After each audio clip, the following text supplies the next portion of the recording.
How to pin your group on Facebook. So first of all, launch Facebook application. Make sure that you are logged on to your account. Then tap on the hamburger icon at the top left.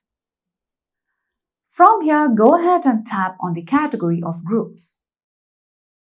Now once you come here, go to your group's category on top.